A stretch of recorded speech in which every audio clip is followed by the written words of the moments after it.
Timothy.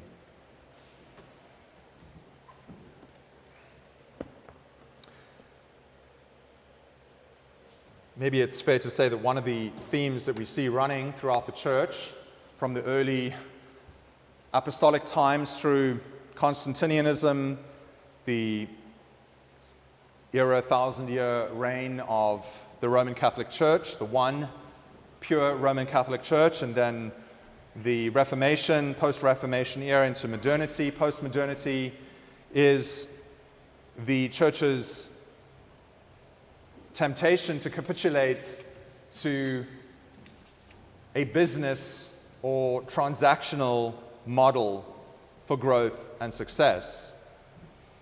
And certainly we believe, as part of our cultural mandates, most of us, as we get into adulthood, are going to have jobs out there in the public square, and we have to make a living. We have to take care of our families, and we are subjected to, bosses, or maybe we're our own boss. We have employees underneath us, and there's all kinds of legalities involved, and it's necessary. It brings into view the fifth commandment. Insofar as we are to, as Luther put it, make a good shoe and sell it at a fair price, we're loving our neighbor, not just those in our own household, but we're able to, through our resources, through our time, love those in our neighborhood and beyond.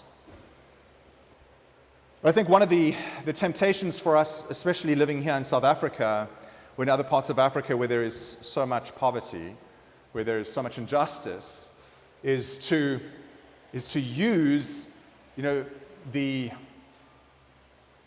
mission of lifting up the oppressed and the marginalized as a way to bring people into the pews and to keep them there. And so you merge the Great Commission with the Great Commandments. And as we've seen in the last, you could say, 150 years within this country, you could say the social gospel liberation theology, where there was something very true and right, which is, the quest for equality among people of various races and colors.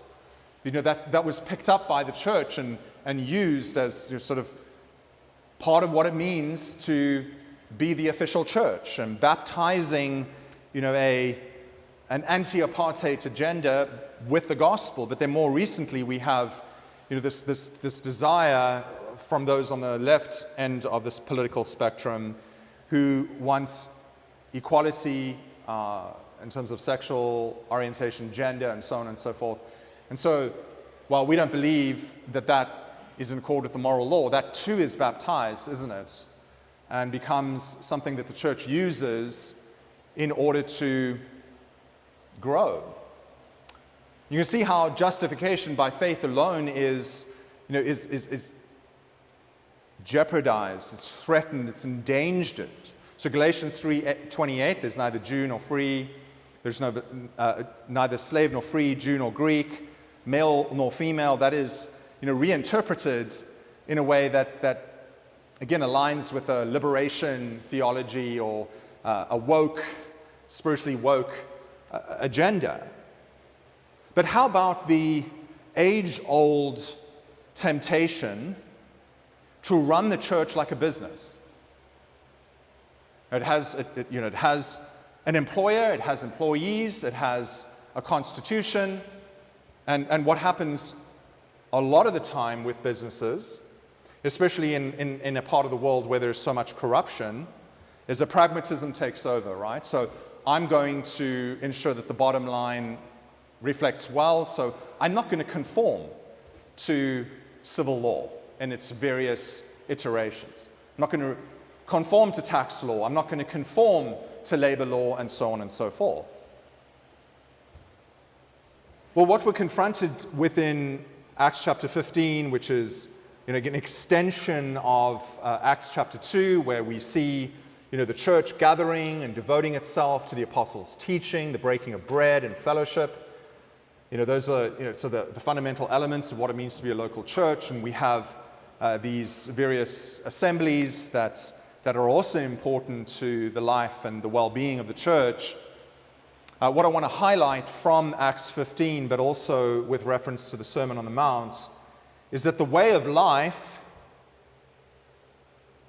governing the church is different from the way of life of any other institution out there, including a business. We are a spiritual polity, which means we don't have laws and we don't have regulations that align with many of the laws. In fact, none of the laws when it comes to salvation, when it comes to the fundamental dictates of office, worship, and so on and so forth.